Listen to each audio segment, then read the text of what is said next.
yelo na manggagaling sa Ulfednar. At syempre, nandiyan ang mga pasampal ng Bat Feast, Bat Snap dito para sa side naman ng GK Esports. Kabang-abang talaga ang ating matutunghayan, and let's see kung sino nga ba mangingibabaw para sa game number 1, Ulfednar versus GK Esports.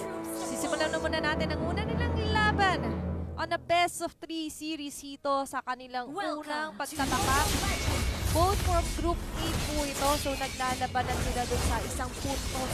Eventually, magiging at ilang tulay makaangat papunta sa decider stage. Tignan muna natin magiging matchup sa angking kabilisan, Ling versus Asuyo.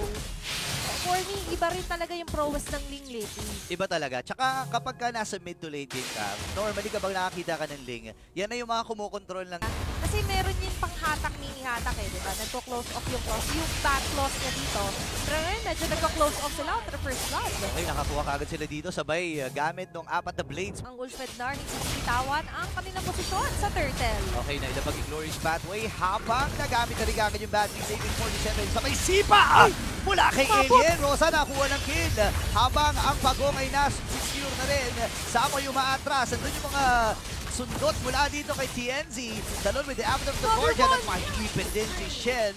Nakuha na nila yung pagong kasama pa yung 3 members from GK Esports. Ang Purify nga naman ang naibigay. Actually, nalito lang ako. Isang Purify pala para kay Smile. Yung isa pala ay Revitalize. Okay lang kasi mamaya magagamit pa rin naman nila yan. Sabay nga ba o pareho? Pero dito nga na nila pagbagsak nila 8-47. Okay, Samo ay kalahati yung kanyang buhay. Nagamit na rin yung kanyang Revitalize. Habang Damage Blade naman ay live ito ng TNZ. Atras muna, Alien. Nakikipagsabayan lang ng sipa at suntok dito kay Seno. Habang ikalawang pagong na-secure pa ni Shen. May natirang 47 doon sa buhay na yon. Habang Shen hinaban na ng dalawang member team ng Ulfednar. Nakakuha na rin ang isa ito si TNZ. Tumba si Smile.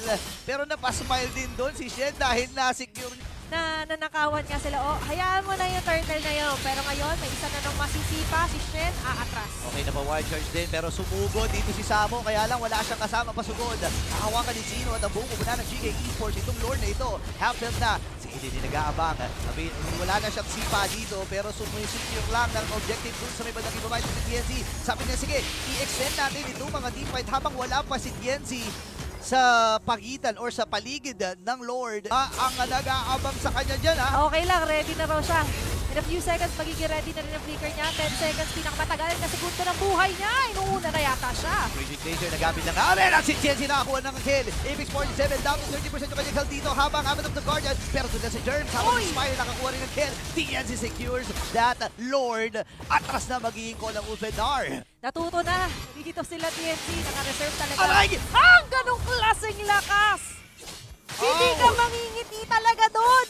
Mapapangiwi ka doon, Burrito! Sakit ng mga sundot dito ni TNZ. Nararamdaman na unti-unti.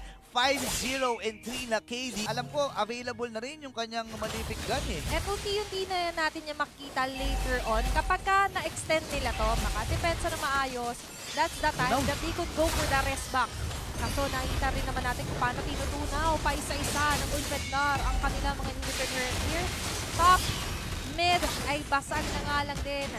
Matutunaw makakadepensa ang GK Esports pero mas lalong nag-i-sleep yung chance kasi nga ang dami nang kailangan isipin ngayon. At ngayon, ang isipin mo lang yung kaharap nilang mga miyembro ng Ulfednar na nag-aabang, nagbabadya. Ang sakit naman nila Sunshine dito! Ayun na, Avenue of the Guardian, nagamit na rin yung Purify. Sabay sipa mula kay Alien! Sino makakuha? Si Smile ang namatay. Same with Samo, double kill na kagad dito si Sunshine. Basag na rin yung Tony dun sa bibitang ibaba. Ngayon, tatapusin na ba ng Ulfednar itong laban na ito? Meron silang mga minions? Wala na! Wala ng minions dito ang Ulfednar at kailangan nilang umatras. Okay, kalma muna kayo! Hindi pa muna matatapos ngayon ng Ulfednar ang laban na yon. Pero bukang may next wave pang paparating, Burrito.